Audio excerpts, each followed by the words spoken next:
High ছোট্ট বন্ধুরা, আশা করি সকলেই ভালো আছো।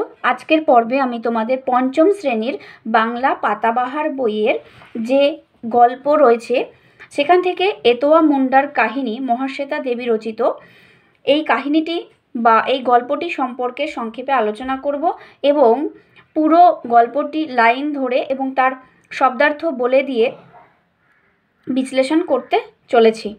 মূল গল্পে প্রবেশের আগে মহাশ্বেতা দেবী সম্পর্কে আমরা কয়েকটি তথ্য জেনে নিই।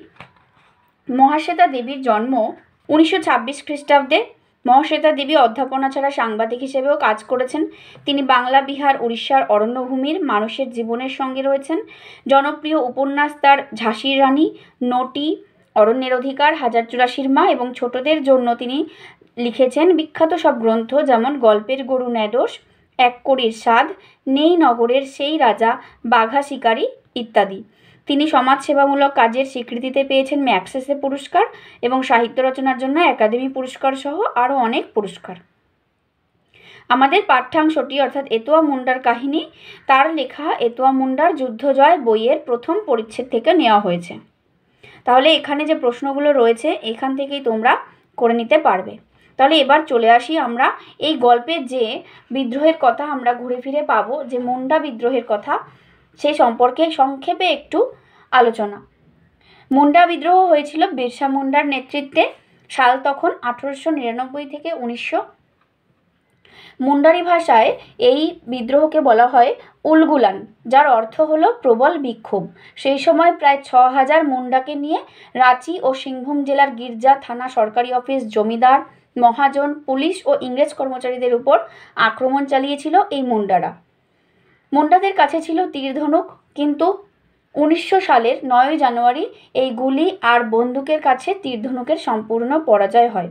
অনেক মুন্ডা যুদ্ধে প্রাণ হারায়, অনেকে বন্দী হয়। বিরসা মুন্ডাও বন্দী হন এবং রাঁচি জেলে কলেরা রোগে তার মৃত্যু হয়। কিন্তু পরিশেষে মুন্ডারা পরাজিত হলেও মুন্ডাদের অধিকার এবং দাবি পরবর্তীতে প্রতিষ্ঠিত হয়। বেগার শ্রম বন্ধ হয় এবং জমির উপর তাদের মালিকানা প্রতিষ্ঠিত হয়। আর পরবর্তীতে দেখা যায় যে বিরসা মুন্ডাকে কিন্তু তারা ঈশ্বর স্বরূপ বা ভগবান স্বরূপ বলে মনে করে।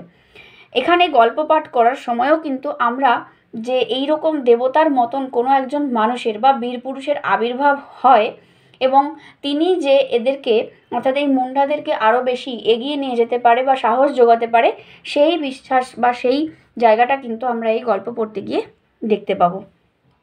তাহলে চলে আসি আমরা লাইন ধরে টেক্সট আলোচনায়।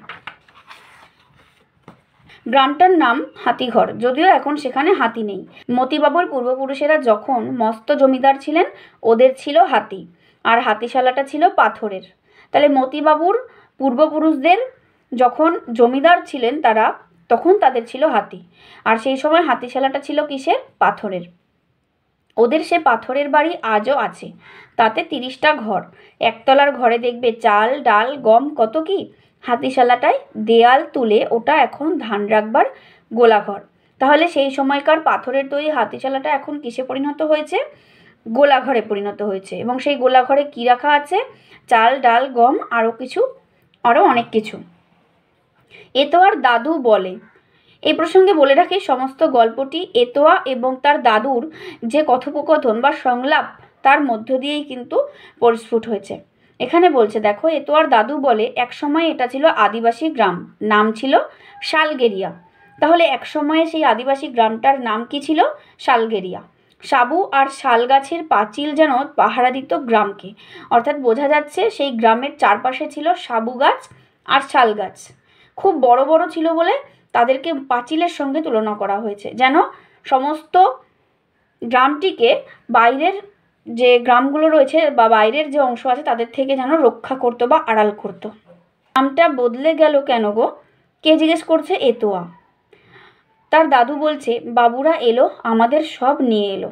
এখানে বাবুরা বলতে যে ইংরেজরা বা ব্রিটিশ ইস্ট ইন্ডিয়া কোম্পানি তারা যখন ছোটনাগপুর অঞ্চলে এসেছিল এবং সমস্ত মুন্ডাদের জায়গা বা জমি দখল করে নিল, সেই সময়কার কথা। তারা যে অধিকার করে নিয়েছিল বা আত্মস্থ করে নিয়েছিল সমস্ত কিছু, সেই কথাটা বলা হয়েছে যে আমাদের সব নিয়ে নিল। আদিবাসীরা কিছু বলল না। তুই বড্ড বকিস এতোয়া, তোর বাপেরও এত কথা শুধাবার সাহস হতো না। শুধাবার অর্থ জিজ্ঞাসা করার। তাহলে এতোয়ার বাবারও যেন এত কথা জিজ্ঞাসা করার সাহস হতো না। লেখাপড়া জানতাম না, সরকারের আইন কানুন বুঝতাম না, তাতেই আমরা হেরে গেলাম। অর্থাৎ এতোয়ার দাদু তাদের হেরে যাওয়ার কারণ হিসেবে দেখাচ্ছে কি, যে তারা লেখাপড়া জানতো না এবং সরকারের আইন কানুন সব বুঝতো না বলে তাই। শুধু এই কথাটি বলো, নিজের দেশ ছেড়ে তোমরা কবে এলে এখানে? এটা হচ্ছে এতোয়ার প্রশ্ন। হাজার হাজার চাঁদ আগে। হাসিস কেন? হাজার হাজার চাঁদ আগে বলতে চাঁদ দিয়ে তখন বছরের হিসেব করা হতো। চাঁদ বলতে বছর, এখানে হাজার হাজার চাঁদ বলতে হাজার হাজার বছর আগে। হাসিস কেন অর্থাৎ এই কথা শুনে এতোয়া হাসছিল, তাই এতোয়ার দাদু বলছে হাসিস কেন? এখন কেউ চাঁদ দিয়ে বছর হিসেব করে? আমরা তো করেছি, মরণকাল অবধি তাই করব। অর্থাৎ এতোয়ার দাদুরা চাঁদ দিয়ে বছর হিসেব করত। আমাদের আদিপুরুষরা দেশ ছাড়ল। সিধু কানু যখন সাঁওতালদের নিয়ে সাহেবদের সঙ্গে যুদ্ধে নামলো, সে কি ভীষণ যুদ্ধ! সাহেবরা জিতে গেল। তাহলে এই সময়টা কোন যুদ্ধের কথা বলা হচ্ছে? সাঁওতাল বিদ্রোহের কথা বলা হচ্ছে। সাঁওতাল বিদ্রোহের দুজন নেতার নাম কি? সিধু কানু। সাহেবদের সঙ্গে যুদ্ধে সাঁওতালরা হেরে গেল আর সাহেবরা জিতে গেল। সাঁওতালরা এদিক সেদিক পালিয়ে বাঁচল। এখানে যারা এসেছিল তারা বন কেটে বসত করলো। সে কি আজকের কথারই? অর্থাৎ সাঁওতাল বিদ্রোহের যে সময়টা হয়েছিল সেই সময়কার কথা বলা হয়েছে। তার অনেক বছর পরে হয়েছিল এই মুন্ডা বিদ্রোহ। আমরা মুন্ডারা তখনই এলাম? এতোয়ার প্রশ্ন। গায়ের বুড়ো সর্দার মঙ্গল নাতিটার দিকে তাকায়। তাহলে এখানে জানতে পারছি এতোয়ার দাদুর নাম কি? মঙ্গল। তিনি কি ছিলেন? গায়ের বুড়ো সর্দার ছিলেন। কচি ছেলে, কিছুই জানে না। ওরে, জোর জুলুম না করলে কোনো আদিবাসী কখনো দেশ ছাড়ে না। তাহলে এখানে বলা হচ্ছে যে জোর জুলুম বা অত্যাচারের জন্যই কিন্তু আদিবাসীরা দেশ ছেড়েছিল। কত বছর বাদে বিরসা মুন্ডা মুন্ডাদের নিয়ে সাহেবদের উৎখাত করবে বলে লড়াই করলো। সেও এক ভীষণ যুদ্ধ। বনাবন তীর চলে, ওরা দনাদন গুলি চালায়। তাহলে আমি তোমাদের একটু আগেই বললাম যে মুন্ডাদের সঙ্গে সাহেবদের যে যুদ্ধ হয়েছিল তা ছিল গুলির সাথে বা বন্দুকের সাথে তীর ধনুকের লড়াই। মুন্ডাদের কাছে তো আর বন্দুক ছিল না, তারা তীর ধনুক দিয়ে যুদ্ধ করেছিল। স্বাভাবিকভাবেই তোমরা বুঝতে পারবে যে গুলির কাছে কি বা বন্দুকের কাছে কি আর তীর ধনুক দিয়ে যুদ্ধ করে যেতে যায় না। কিন্তু তবুও তাদের এতটাই জেদ এবং মনোবল ছিল, বিশ্বাস ছিল এবং প্রতিবাদ করছিল এতটাই দৃঢ়তার সঙ্গে যে তারা এইভাবে নিজেদেরকে বলি দিয়ে তাদের অধিকার আদায় করার চেষ্টা করেছিল। সাঁওতালরা করলো হুল, আমরা করলাম উলগুলান। তাহলে মুন্ডাদের বিদ্রোহ উলগুলান এবং সাঁওতালদের বিদ্রোহের নাম হুল। হারলাম তো আমরাও। বাতাসের মুখে পাতার মতো আমরা বাংলা, ওড়িশা, বিহার, আসাম কত জায়গায় যে গেলাম, কত বন কেটে বসত বসালাম। বসত অর্থাৎ বসতি। এখন মুন্ডা সাঁওতাল সব দেশে। তাহলে এখন মুন্ডা সাঁওতাল সব দেশেতেই আছে। তখন মুন্ডারা এই জায়গাগুলোতে ছড়িয়ে পড়েছিল বা গেছিল। বন কেটে তারা বসত বানিয়েছিল বা বসতি স্থাপন করেছিল। তাহলে এরপর চলে আসি পরের পেজে।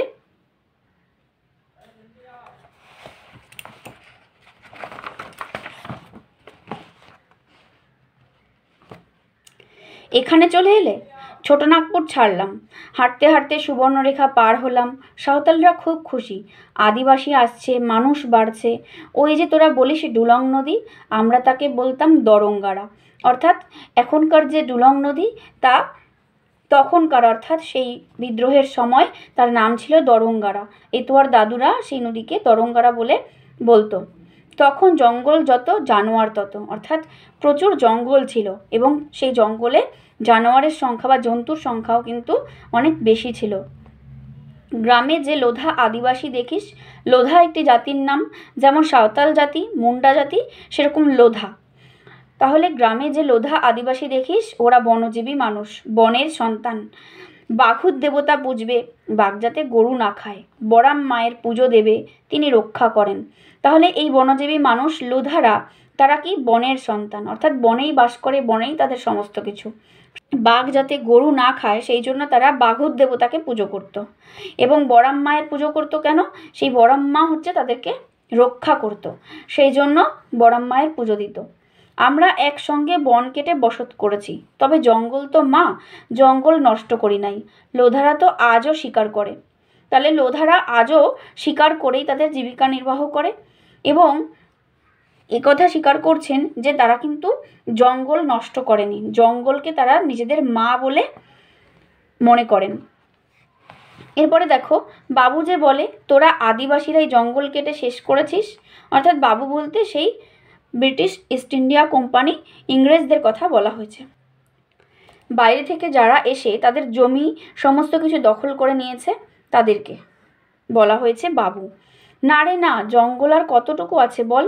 তবু তো জঙ্গল থেকেই কন্দ, মূল, ফল, পাতা, জ্বালানি, খরগোশ, সজারু, পাখি, গ্রাম দেবতা যাকে বলে গরাম, সেও তো বুড়ো শাল গাছটা, যে বাঁচায় তাকে কেউ মারে। অর্থাৎ বাবুদের যে অভিযোগ যে আদিবাসীরাই নাকি জঙ্গল কেটে শেষ করেছে, তার উত্তরে এতোয়ার দাদু ব্যাখ্যা দিচ্ছেন কি, যে জঙ্গল থেকেই তো তারা বেশিরভাগ জিনিসটা পায়, যেমন কন্দ, মূল, ফল, পাতা, জ্বালানি, খরগোশ, সজারু, এই সমস্ত শিকার করে তারা জীবিকা অর্জন করে এবং পেটের ক্ষুধা নিবারণ করে। পাখি, গ্রাম দেবতা যাকে বলি গরাম, অর্থাৎ গ্রাম দেবতা সেও তো সেই বনের মধ্যেই রয়েছে, যাকে বুড়ো শাল গাছটা, অর্থাৎ যে শাল গাছটা বহু পুরনো, তাকেও তো তারা গরাম বা গ্রাম দেবতা বলে পুজো করে। তাহলে যে বাঁচায় তাকে কি কেউ মারতে পারে? পারে না, অর্থাৎ তারা এই কাজ করেনি, তারা জঙ্গল নষ্ট করেনি। গায়ের নামটি হাতিঘর কেন হলো গো? দেখো, বন কাটলাম, মাটি যেন হেসে উঠল, আর কি বাবুরা ঢুকে পড়ল, এই হয়ে আসছে চিরকাল। তাহলে যখন তারা জঙ্গল কেটে বা বন জঙ্গল পরিষ্কার করে তাদের নিজেদের বসতি স্থাপন করলো, এবং তখনই বাবুরা ঢুকে পড়ল, এবং বাবুরা ঢুকে কি করলো, তাদের সেই জমি অধিকার করে নিল, দখল করে নিল। এই হয়ে আসছে চিরকাল। লেখাপড়া জানি না, সব কিছু নিয়ে নিল ওরা, নতুন নাম দিল হাতিঘর। যা, অনেক বকলাম রে এতোয়া, তা এত কথা জানতে চাইলি যে? তাহলে এবার বোঝা গেল যে যে সমস্ত জঙ্গল এলাকা পরিষ্কার করে তারা নিজেদের বসতির জন্য তৈরি করেছিল, সেই সমস্ত এলাকাতেই বাবুরা, অর্থাৎ বাইরের জমিদার এবং ব্রিটিশ কোম্পানি, তারা ঢুকে তাদের জায়গা দখল করে নিল এবং নতুন নাম দিয়েছিল কি, হাতিঘর। এরপরে এতোয়ার দাদু এতোয়াকে জিজ্ঞেস করছে যে এত কথা জানতে চাইলো কেন। এতোয়া কি বলবে ঠাকুরদাকে? বাবুর বাড়ি কাজে যায়, প্রাইমারি স্কুলের চালাঘরের কোল দিয়ে পথ, সাঁওতাল মাস্টার গল্প বলে কি বা, ক্লাস বসতে না বসতে গল্প শুরু করে, গল্পের শুরু কোথায় কে জানে, এতোয়া শুধু শোনে। তখন তারা তীর ছোড়ে শন শন, তীরে তীরে আকাশ আধার, আধার মানে অন্ধকার। সে যে কি ভীষণ যুদ্ধ, আর কি বলি। তাহলে এতোয়া কোথায় যায়? এতোয়া বাবুর বাড়িতে কাজে যায়। প্রাইমারি স্কুলের চালাঘরের কোল দিয়ে সেই বাবুর বাড়িতে কাজে যাওয়ার পথ। সেই প্রাইমারি স্কুলে কে পড়ান? সাঁওতাল মাস্টার। ক্লাস শুরুতে সে কি করে? গল্প করে। কিসের গল্প? সেটা জানে না, কিন্তু গল্প শুনে বুঝতে পারে কোনো এক যুদ্ধের কথা, যে যুদ্ধে তীর ছিল, সেই তীর ছোড়ে শনশন, তীরে তীরে আকাশ অন্ধকার হয়ে ওঠে। মানে এত ভীষণ যুদ্ধ হয়েছিল এবং এত তীর ছোড়া হয়েছিল যে সেই তীরে আকাশ ছেয়ে অন্ধকার হয়ে গেছিল যেন। এইরকম ভীষণ যুদ্ধ। কোন যুদ্ধের কথা বলে গো মাস্টার? এতোয়া জানে না তো। মহাভারতের যুদ্ধ, রামায়ণের যুদ্ধ? সে নিজের মনে মনে এইসব কথা বলতে থাকে। রোহিণী গ্রামে গিয়ে এতোয়া যাত্রাও দেখেছে, আর রামায়ণ মহাভারতের কথাও যাত্রা দেখে সে জেনে ফেলেছে। তাহলে ও নিজে নিজেই প্রশ্ন করছে, এই যুদ্ধ কি রামায়ণ মহাভারতের? না, রোহিণী গ্রামে গিয়ে এতোয়া যাত্রাও দেখেছে, তাহলে সেই যাত্রাতেও কি এই যুদ্ধের কথা আছে? মাস্টারের গলা শুনতে শুনতে ও দৌড়ে চলে। মতিবাবু হলো গ্রামের ঠাকুর দেবতা, ছোট্ট এতোয়া তার বাগাল, ওর কাজ গরু ছাগল চড়ানো। তাহলে বাগাল শব্দের অর্থ কি? রাখাল। কে এখানে রাখালের কাজ করে? এতোয়া। এতোয়ার তাহলে কাজ কি? গরু ছাগল চড়ানো। কার বাড়িতে এতোয়া কাজ করে? মতিবাবুর বাড়িতে। গ্রামের ঠাকুর দেবতা, অর্থাৎ এই যে গ্রামের একজন মাতব্বর স্থানীয় ব্যক্তি বাবু, মতিবাবু, সেই মতিবাবুর কাছেই এতোয়া কাজ করে। এরপরে দেখো, হাতিঘর কলকাতা থেকে কত কাছে, তবু কত দূরে। হাওড়া থেকে চলো খড়গপুর, তারপর বসো বাসে, নেমে পড়ো গুপ্তমণি মন্দিরের সামনে, বড়াম্মা দেবী যিনি সকলকে রক্ষা করেন। তাহলে গুপ্তমণি মন্দির কার? কোন দেবীর? বড়াম্মা দেবীর। বড়াম্মা দেবী কি করেন? সকলকে রক্ষা করেন। তাহলে হাতিঘর কলকাতা থেকে কাছে, এখানে কলকাতা থেকে হাতিঘর যাওয়ার রাস্তা এখানে বলা হয়েছে, এটা ভালো করে দেখবে তোমরা। লোধা পুরোহিত পুজো করে। তাহলে কে পুজো করে সেই বড়াম্মায়ের? লোধা পুরোহিত। বম্বে রোডে যত বাস ট্রাক চলে সবাই গুপ্তমণির মন্দিরে প্রণামী দেয়। গুপ্তমণি থেকে রোহিণী যাবার বাস পাবে কি না কে জানে, দক্ষিণ পশ্চিমে হাঁটো না 7-8 মাইল। তারপরে দেখো, হাঁটতে হাঁটতে পেরোলে ছোট্ট একটি নদী, যার জল কাচের মতো, পেরোলে ছোট ছোট আদিবাসী গ্রাম, তারপর মস্ত গ্রাম রোহিণী পেরিয়ে দক্ষিণে চলো ডুলং নদী, যার আদিবাসী নাম দরঙ্গারা, সে চলেছে নেচে নেচে তোমার সঙ্গে। যেই দেখলে আকাশ ছোঁয়া একটি শাল আর একটি অর্জুন গাছ, পৌঁছে গেলে এতোয়াদের গ্রাম হাতিঘর। তাহলে কলকাতা থেকে হাতিঘর যাওয়ার যে বিবরণ রয়েছে বা যে রাস্তা কিভাবে যেতে হবে তার বর্ণনা কিন্তু এই অংশে আমরা পেলাম। এটা ভালো করে দেখবে। এবং কলকাতা থেকে হাতিঘর যাবার পথে কোন কোন নদীর কথা আছে, সেই নদীগুলো কি কি, যেমন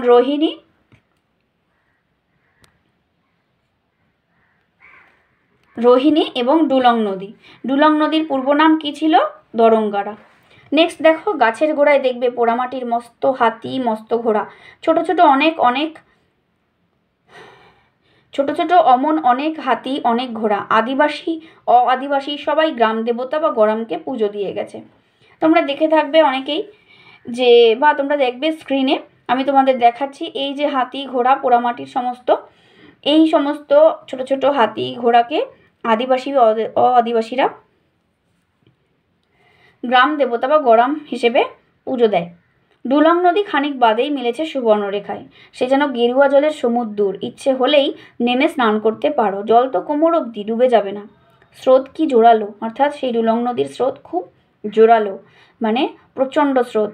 এতোয়া ওর প্রিয় মোষটির পিঠে চেপে চলে যায় গেরুয়া সমুদ্র পেরিয়ে কত সময়, অর্থাৎ মাঝে মাঝে এতোয়া সেই তার প্রিয় মোষটির পিঠে চেপে সেই গেরুয়া সমুদ্র পাড়ি দেয়। গেরুয়া সমুদ্র কাকে বলা হয়েছে? সুবর্ণরেখা নদীকে। এতোয়া কি করে? ও গরু ছাগল মোষ চড়ায়। নামটি এতোয়া কেন গো? রবিবারে জন্মালো যে, অর্থাৎ এতোয়া নাম কেন রাখা হয়েছে তার? সে রবিবারে জন্মেছে তাই। সোমে জন্মালে নাম কি হতো? সোমরা, সোমাই, এমনই কোনো নাম। আদিবাসীদের যার ইচ্ছে জন্মবারের সঙ্গে মিলিয়ে নাম রাখে, যার ইচ্ছে সে তোমার আমার মতো বাংলা নাম রাখে। তাহলে তারা জন্মবারের সঙ্গে মিলিয়ে নাম রাখে। এতোয়ার নামটি দিল ঠাকুরদা মঙ্গল মুন্ডা। তাহলে এতোয়ার নাম কে দিয়েছিল? ঠাকুরদা মঙ্গল মুন্ডা। এ রাজ্যে মুন্ডা, সাঁওতাল, লোধা সবাই বাংলাও বলে, নিজের ভাষাও বলে। এতোয়াকে দেখলে মনে হয় দুরন্ত এক বাচ্চা ঘোড়া, এখনই লাফিয়ে উঠে দৌড় লাগাবে। অর্থাৎ এতোয়াকে দেখে যেন এক দুরন্ত বাচ্চা ঘোড়ার মতো মনে হয়, সে যেন লাফিয়ে উঠে দৌড় লাগাবে। বয়স তো মোটে 10। তাহলে এতোয়ার বয়স কত? 10। মাথায় লালচে চুল, খুব ঝাঁকড়া, সব সময় পরনে একটা খাকি হাফ প্যান্ট, চোখ দুটো জলজলে আর ধারালো, সব দিকে ওর নজর থাকে। ঠাকুরদা বড্ড বুড়ো, ও বড্ড ছোট, ওকে অনেক কথা ভাবতে হয়। একটা শুকনো ডাল, কয়েকটা শুকনো পাতা, সব ওর চোখে পড়ে, সব ও জ্বালানির জন্য কুড়িয়ে নেয়। অর্থাৎ এই সমস্ত কিছু আমরা এখানে দেখতে পাবো যে এতোয়ার একটা দৈহিক বর্ণনা এখানে রয়েছে, তার বয়স কত, এবং দেখতে পাবো যে এতোয়া শুকনো ডাল, শুকনো পাতা, এই সমস্ত কিছু জ্বালানির জন্য কুড়িয়ে নিচ্ছে। এরপরের অংশে দেখো রয়েছে, গ্রামে তো প্রতি সপ্তাহে হাট বসে, হাটের দোকানির দোকান ঝাটপাট দিয়ে ও একটা বস্তা চেয়ে নিয়েছে, বস্তাটি ওর সঙ্গে থাকে। পুরনো আমবাগানে বাবুর গরু চড়াতে চড়াতে ও ঠিক কুড়িয়ে নেয় টোকো আম। টোকো আম অর্থাৎ টক আম। শুকনো কাঠ, মেটে আলু খুঁড়ে বের করে মাটি থেকে, মজা পুকুরের পাড় থেকে তোলে শাক, সব চলে যায় ওর বস্তায়। তাহলে ও বস্তায় কি কি তুলে নেয় সেটা আমরা এখানে দেখে নিচ্ছি। তারপরে দেখো, তারপর গরু নিয়ে ও ডুলং পেরিয়ে চড়ে ওঠে। তারপর গরু নিয়ে ও ডুলং পেরিয়ে চড়ে ওঠে। ঘন সবুজ ঘাস বনে গরু মোষ ছেড়ে দেয়। এবারও দৌড় মারে চরের মাঝে। সুবর্ণ রেখা যেখানে সরু, বাঁশে বোনা জালটা পাতে সেখানে এখনও রাজা। অর্থাৎ এই অংশে যেন ওকে শাসন করার কেউ নেই, এখানেও স্বাধীন, নিজেকে রাজার মতো মনে করে। এবং বাঁশে বোনা জালটা সেই সুবর্ণরেখার সরু অংশের মধ্যে পাতে মাছ ধরার জন্য। চলে আসছি পরের পেজে। এই নদী আকাশ চরের রাজা, নিজেকেই বলে মাছ পেলে মাছ খাবো, শাক তো খাবোই। মুদি দাদা মেটে আলুটা নিয়ে যদি নুন তেল মশলা দেয় ওকেই দেব, না দেয় তো মেটে আলুটা আমি আর দাদু খাবো। তাহলে মুদি দাদার কাছ থেকে সে মেটে আলুর বিনিময়ে কী নিতে চায়? নুন তেল মশলা। এরপরে দেখো, কি কি খাবো ভাবতে গেলেই খিদে ভুলে যায় গো। এখনও লাফায় আর নদীর জল, কাশবন, বুনো ফুল, আকাশ সকলকে ডেকে ডেকে বলে সে কি ভীষণ যুদ্ধ, তীর চলছে শনশন, কামান চলছে দনাদন, ঘোড়া ছুটছে খটাখট, কি যুদ্ধ কি যুদ্ধ। যে যুদ্ধের কথা সে শুনেছিল। এ তো জানে না মাস্টার কোন যুদ্ধের কথা বলে, 1857-58 যুদ্ধের কথা, না অন্য কোনো যুদ্ধ যাতে তীরের সঙ্গে বন্দুকের লড়াই হয়েছিল। মাস্টার তো এক এক দিন এক এক যুদ্ধের কথা বলে। তাহলে ও জানতে চায় যে কোন যুদ্ধের কথা বলা হয়েছে। ও জানেও না, পরোয়াও করে না, যুদ্ধ তো হয়েছিল, আবার কি চাই। তাহলে এখানেই ও নিজের কৌতূহলকে দমন করে। আকাশ ঘাস বনে গুনগুন গুঞ্জন করা উড়ন্ত পতঙ্গ, বাতাসে দুলন্ত হাসন্ত ফুল, বুনো ফুল, গরুর পাল, কেউ জানে না ছোট্ট এতোয়া এক ভীষণ যুদ্ধের কথা বলে। এরপরে দেখো, গরুর বাগাল অর্থাৎ সেই রাখাল আদিবাসী ছেলেকে ঘাস ফুল নদী কেউ পাত্তা দেয় না গো। ডুলং আর সুবর্ণরেখাও হেসে চলে যায়, বয়ে যায়। অথচ এসব নদীর তীরেও নাকি একদিন কত যুদ্ধ হয়েছে। সুবর্ণরেখার জলে নাকি এখনো সোনার রেণু পাওয়া যায়, লোকে বলে। সুবর্ণরেখা, সুবর্ণ মানে কি? সোনা। তাহলে কি অনেকে বলে থাকে যে সুবর্ণরেখার জলে নাকি এখনো সোনার রেণু পাওয়া যায়, এইসব তার মনে হচ্ছে। কিন্তু এতোয়া কি বলছে? এতোয়াও সব বিশ্বাস করে না। তাহলে তো লোধা বুড়ো ভজন ভোক্তার কথাও বিশ্বাস করতে হয়। তাহলে এখানে দুজন ব্যক্তির কথা বলা হয়েছে, লোধা বুড়ো এবং ভজন ভোক্তা। তারা কি বলে? ভজন বলে ছিল রে ছিল, শূরবীর এক আদিবাসী রাজা ছিল। তাহলে একজন বীর ছিল, সেই বীর আদিবাসী রাজার কথা বলা হচ্ছে। বাইরের মানুষ এসে যখন তার রাজ্যপাট কেড়ে নিল, তখন তামার ঘণ্টার তীরধনুক নিয়ে সে ডুলং নদীতে ঝাঁপ দিল। এই যে গল্প কথাটি প্রচলিত আছে, এইটা তোমরা ভালো করে পড়বে যে শূরবীর আদিবাসী রাজা সম্পর্কে ভজন কি বলেছিল। যদি কেউ ভক্তি ভরে তাকে ডাকতে পারে, রাজা তখনই ঘণ্টা বাজাবে ঢং ঢং, তারপর হাতি চেপে ধনুক হাতে উঠে আসবে জল থেকে। এই যে চিত্রটা, কিভাবে সে উঠে আসবে জল থেকে, বাঘের মতো গর্জনে আকাশটা কাঁপিয়ে বলবে, কে ডাকে আমায়? আমার সেনারা কোথায়? জল থেকে উঠে আসব, আমার রাজ্য আমার হবে, মাটি ঢেকে দেব জঙ্গলে, আর জঙ্গলের প্রাণী জঙ্গলের মানুষ দিয়ে। সেজন্য পাতালে আমি কতদিন অপেক্ষা করব? বলে আর ঘণ্টা বাজায়, বলে আর ঘণ্টা বাজায়। ঝড় বাদলের রাতে সব শোনা যায়। অর্থাৎ ঝড় বাদলের রাতে নাকি এইরকম শোনা যায় যে সেই জল থেকে উঠে আসা তীরধনুক হাতে নিয়ে সেই বীর রাজা যেন এরকম বলছে। ভজন ভোক্তা অন্ধ মানুষ, হাটবারে হাটতলায় ও গল্প বলে, গান গায়। কতদিন এতোয়া ওকে ঘরে পৌঁছে দিয়েছে, কতদিন বলেছে, কি গল্পই বললে আজ দাদু। সবাই শুনছিল গো, দেখো কতগুলো 10 পয়সা পেয়েছো। তাহলে এখানে কি বলছে? হাটবারে হাটতলায় ও গল্প বলে গান গায়। কতদিন এতোয়া ওকে ঘরে পৌঁছে দিয়েছে, কাকে? ভজন ভোক্তাকে। এবং কতদিন সে বলেছে যে সেই দাদু কত সুন্দর গল্পটাই না বলেছে, তাই জন্য সে অনেকগুলো 10 পয়সা পেয়েছে। এতোয়া রে ছেলে, তুই বড্ড ভালো, স্কুলে যাস না এই বড় দুঃখ। অর্থাৎ স্কুলে যায় না বলে এতোয়া তার অনেক দুঃখ। আমাদের ছেলে মেয়ে গাই চড়াবে, বাবুর বাড়ি বন হতে কাঠ আনবে, স্কুলে যায় না রে। অর্থাৎ তার আক্ষেপ যে এইসব ছেলে মেয়ে, তাদের ছেলেমেয়েরা বাবুর বাড়িতে কাজ করবে, বাবুর বাড়িতে কাজ করবে, তারা বন থেকে কাঠ কুড়িয়ে আনবে, কিন্তু স্কুলে যায় না। অথচ এখন গ্রামের স্কুল, তার আক্ষেপ। সাঁওতাল মাস্টারটা কত ভালো, ঘরে ঘরে যাবে আর বলবে, ছেলে মেয়ে স্কুলে পাঠাও, আমাদের ঘরে ছেলে মেয়ে পড়তে শিখবে না। আমরাই তো পেটের জ্বালায় ছেলে মেয়েদের পাঠাই না। আমাদের কালে সেই জঙ্গল দিয়ে 4 মাইল যাও তবে পাঠশালা, এখন গ্রামে স্কুল, তবু যা তুই ঘর যা বাছা, এখন আমি চলে যেতে পারবো। অর্থাৎ সেই অন্ধ ভজনভোক্তা এতোয়াকে বলছে স্কুলে যেতে। তাদের সময় নাকি স্কুল ছিল অনেক দূরে, 4 মাইল পরে, 4 মাইল দূরে। আর এখন গ্রামে স্কুল, তবু পেটের জ্বালায়, অর্থাৎ তারা নিজেদের জীবিকা নির্বাহ করার কিছু নেই বলে শুধুমাত্র পেটের জ্বালায় ছেলে মেয়েদেরকে স্কুলে পাঠায় না। তাই তার আক্ষেপ যে গ্রামে স্কুল থাকতেও কেন স্কুল যাচ্ছে না। তাই এতোয়ার প্রতি তার বক্তব্য যে এতোয়া যেন স্কুলে যায়।